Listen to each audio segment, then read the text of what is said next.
Yeah, I'll react to that, sure. Hey guys, let's go. Should I don't know why I'm so attached to this hat. A lot of you guys ask, like, oh, Americans, why do they wear hats indoors? I just, like, if my hair is poofy and it's too long and it's just nice and I feel better with it on and I think it looks good, and that's the reason. Let's go. Uh, it's just easier than, I don't know. I like it. Let's go. It's a combination of the original three kingdoms. The flag of the United Kingdom is pretty unique and interesting. It's a combination of the original three kingdoms that made up the country: England and Scotland, who formally united in 1707 after the English throne ran out of offspring a century earlier, and Ireland, who was attached in 1801, forming the United Kingdom of Great Britain and... You're kidding me.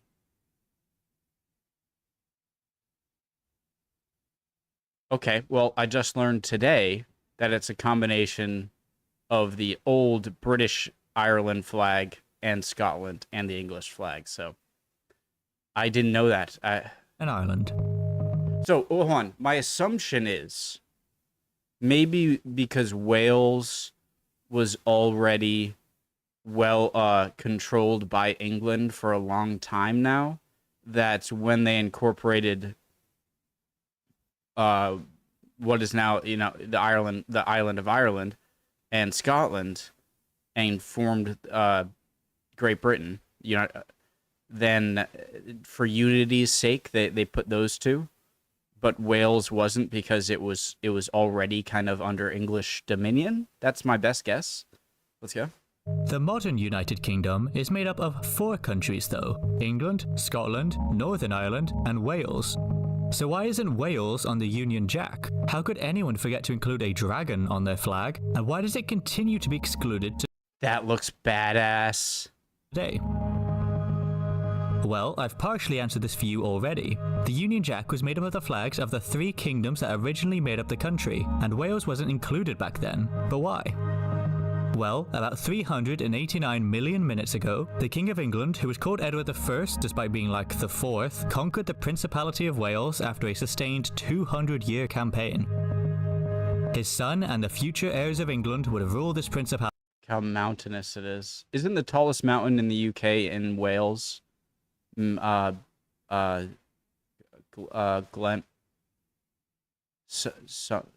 Snowdon? Mount Snowdon? His son and the future heirs of England would rule this principality, while the rest of Wales would be ruled by about 50 English and Welsh nobles known as the Marcher Lords. In 1536, this system was abolished, and the country and dominion of Wales was established with these borders, which are still in use today. These laws formally annexed Wales into the Kingdom of England, but it's a common misconception that these laws made Wales a part of England, or that Wales ceased to exist. This was not the case, despite how often it's repeated. All of Wales, except for Monmouthshire, would maintain its own judicial system. The people of Wales would pay different taxes to those in England, and many, many acts of parliament were made explicitly for the country of Wales. It was certainly a part of the Kingdom of England, but it's a vast oversimplification to say that Wales ceased to exist. If you were to ask a Tudor lawmaker what this piece of land was called, he would not say England, he'd tell you it was the country or dominion of Wales, separate from England proper. This separation was even represented on... Okay, I really want to know if was country even a thing back then? Did he just say dominion or country to make it easier for me, or... That's a good question. When was the term country? Like at the beginning, during nationalism in the mid-1800s? Or was country a term used before then? And ever since you guys told me Wales looks like a pig's head, I can't unsee it. But I still see this part of Wales as like a lady, a woman shooting a gun. But yeah, I hate you guys. I don't hate you. I can't unsee it. Of Wales, separate from England proper. This separation was even represented on the English coat of arms, which featured the Greyhound of Richmond for Henry Tudor and the Red Dragon of Cadwallader for Wales. However, in 1603, this degree of legal detachment would not be enough. The new Scottish King of England, James VI/1, named after his KD ratio, who reigned as both the King of Scotland and of England. He kicked the Welsh dragon off of the coat of arms and replaced it with a Scottish unicorn, and just over 100 years later, his granddaughter, Queen Anne, formally united the two kingdoms of England and Scotland, with Ireland being pulled in later. So as we can see, the primary reason that Wales wasn't included on the Union Jack in 1707 is that it was legally a part of the Kingdom of England. Although again, calling it a part of England proper, or saying that Wales ceased to exist, is an oversimplification, and would involve ignoring centuries of English law. The Scottish were not ignorant to this either. James V was a son. Wait, hold on a second though. So I was sort of right with my guess, right? I'm rarely the two correct. Kingdoms of England and Scotland, with Ireland being pulled in later.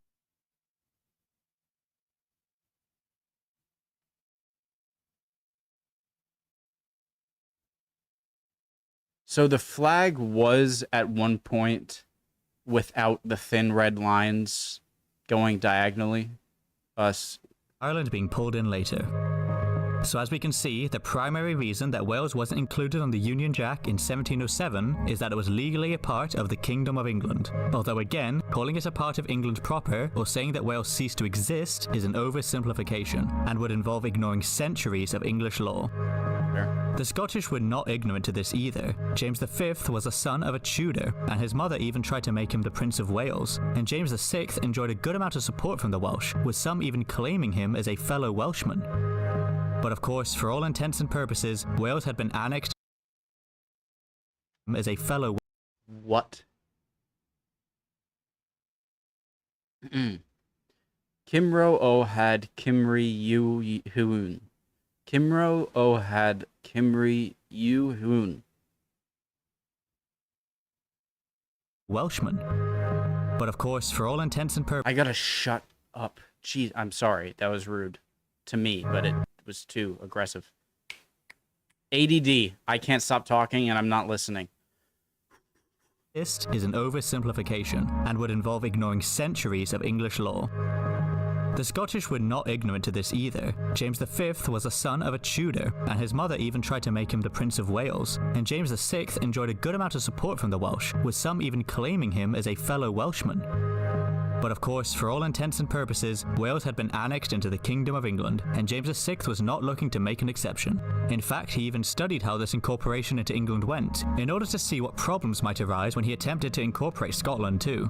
But regardless, in kicking the Welsh dragon off of the coat of arms, he robbed them of their last piece of representation, a trend which has continued into the modern day. Now, most people just stop there. They tell you, well, Wales was annexed, and James VI just combined these two flags, so that's why Wales isn't there. But this whole thing happened over 300 years ago, and Wales still isn't on the Union Jack. What are the modern reasons as to why Wales still isn't included?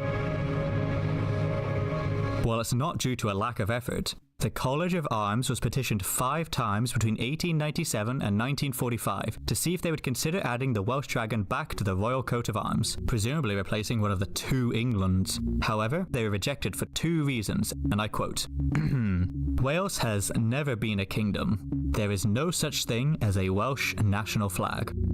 That first part is not true. And even if it's not, even if it was true, I still don't see that as a reason to leave them out. While, yes, there was never a political entity called the Kingdom of Wales, there were kingdoms that controlled all of Wales.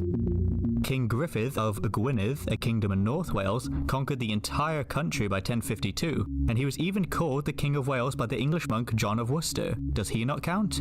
There's even a bullet coming out of the gun that I see from this area. And he was even called the King of Wales by the English monk John of Worcester. Does he not count? 2 other kings of Gwynedd, Maelgwn and Cadwallader, are said to have achieved overlordship over all of Wales and over all of the Britons, respectively. Do they not count? Some of you might be thinking, well, Wales is a principality, and all of these other 3 were kingdoms, so it doesn't have a high enough rank to get on the flag with them. But that isn't really true either. When King Owain of Gwynedd first gave himself the title Prince of Wales in 1165, he didn't demote himself. He had just defeated the English army for the second time by leading a coalition of kings from all across Wales. He even briefly called himself the King of Wales before choosing the much more unique and prestigious Princeps, one of the titles held by the early Roman emperors. The King of England acknowledged this discrepancy. In fact, he was furious that Owain was claiming an apparently higher-ranking title. There were dozens and dozens of kings in Wales. England was ruled by a king, Scotland was ruled by a king, but Wales and Rome had been ruled by a princeps. So why would this count as a demotion? That second... Wait, so how does Northern Ireland, even if it's the Kingdom of Northern Ireland, get a place or get a is featured on the flag, when it seems like Northern Ireland has the least amount of history as an independent thing than either of the other three countries within the United Kingdom. And so any justifications that you need to, I don't think you really need to search for present day representation of the flag of the United Kingdom. If the flag of the United Kingdom represents 4 countries, then having only 3 of them on it doesn't make much sense. The kingdom reason seems like maybe a reason for a few hundred years ago not to include it. The second part, though, was true, and it ties into the reason why many Welsh people at the time wanted representation on the Union Jack. In 1945, famous for being the year of the final petition to the College of Arms, among some other things, Wales had no national flag, and it hadn't done for its entire modern existence. Although the red dragon had been a symbol of the Welsh for centuries, the modern flag of Wales is a very recent creation, and it would not become official until 1959, although it did have decades of popular yet unofficial use. Okay. The history of the Welsh flag deserves its own video, but to put it simply, this new flag was a compromise. The College of Arms' reasoning for rejecting any Welsh representation was very ironic. They said that the Welsh shouldn't be included on the Union Jack because they didn't have their own flag, while the Welsh were telling them that they wanted to be included precisely because they didn't have their own flag or any of their own representation. As a compromise, in 1953, the Royal Badge of Wales was designed, and you were only allowed to fly it with official permission. So everyone just flew the unofficial flag instead. Until finally, in 1959, the modern flag of Wales was officially adopted. The Welsh would finally have their own representation for the first time in over 350 years. The only thing about the Welsh flag, though, that I don't see how to incorporate this flag in a way to the Union Jack as seamlessly as the other 3 flags did, because even if you want to make it like the flag, where am I at? 651. Or was it further back? Like this, as cool as I think it looks, the dragon really just dominates the flag, whereas the other 3 contributions to the flag really kind of go with each other in equal ways. The Welsh introduction is just like boom, like it changes the whole flag in a way that the other contributions didn't change it as thoroughly. So I don't know about just putting the dragon on the front, but maybe incorporating some of the green. But I don't really see how you do that. Maybe a less all-encompassing of the flag dragon or something like that. Where was I? 630.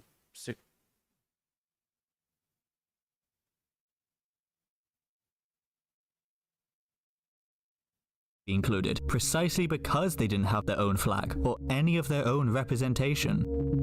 As a compromise, in 1953, the Royal Badge of Wales was designed, and you were only allowed to fly it with official permission. So everyone just flew the unofficial flag instead. Until finally, in 1959, the modern flag of Wales was officially adopted. the Welsh would finally have their own representation for the first time in over 350 years. After this, calls for the inclusion of the Welsh on the Union Jack essentially stopped completely. The petitions to the College of Arms were about receiving their own representation in their own country, and now the Welsh had it. There wasn't really much of an appetite anymore to be included on the Union Jack, and that continues to this day. In fact, I've met many Welsh people who have said they don't even want to be on the flag, and I'm sure there are plenty of people watching this video who feel the same way. I wonder if people from Scotland or Northern Ireland, I believe Northern Ireland is more, let me know if I'm wrong here, is more cozy with England than Scotland is. Not to say Scotland is in some giant feud with England, but I can see, yeah, maybe not wanting to be a part of it because you want to be just known as your own country, yeah. So there we have it, the reason why Wales isn't on the Union Jack. Even though it had been annexed to the Kingdom of England, Wales did not cease to exist, but its representation would be taken away by the new Scottish King James VI, and his new Union flag would not make an exception for the Welsh. Nearly 300 years later, the people of Wales would begin to argue for their own representation, on either the royal coat of arms, the Union Jack, or on their own national flag, the latter of which was finally delivered in 1959. I think the first one isn't that unreasonable begin to argue either. For their own representation on either the royal just because, England has two here. It's making one of these the dragon. coat of arms, the Union Jack, or on their own national flag, the latter of which was finally delivered in 1959, 62 years after the first petition to the College of Arms. And after that, calls for a Welsh representing Union Jack began to dry up. Could this change in the future? Possibly, but it doesn't seem like it will anytime soon. 16 don't know. 36 said that the Union Jack should not be changed. 45 support the inclusion of Wales. Interesting. Again, it is being considered before, but until someone raises the issue again, it's unlikely to change. Early 20th century was seeking representation and acknowledgement, and not necessarily by altering the British flag. The creation of their own national flag, Iddrag Goch, satisfied this need, and no one's really asked for anything to change. Own national flag, Iddrag Goch. Iddrag Goch. Iddrag Goch. Iddrag Goch. Satisfied this need, and no one's really asked for anything to change since. But who knows, maybe one day we'll see the Union Jack adorned with a Welsh dragon. But for now, it seems like almost everyone is satisfied with a green and white field. Yeah, it looks fantastic, but it's just so dominating, Like, the other ones are just like, oh, we can have this line over here, and then this one's just, boom, dragon, right in the middle. The Welsh dragon. But for now, it seems like almost everyone is satisfied with a green and white field. Thank you very much for watching. Thank you for making. It's a great video. Perfect video. Pretty short. I learned a few things and answered my questions. So, awesome. Love y'all. Would love to see any comments down below as always. And hopefully I'll see you next video. Bye, guys.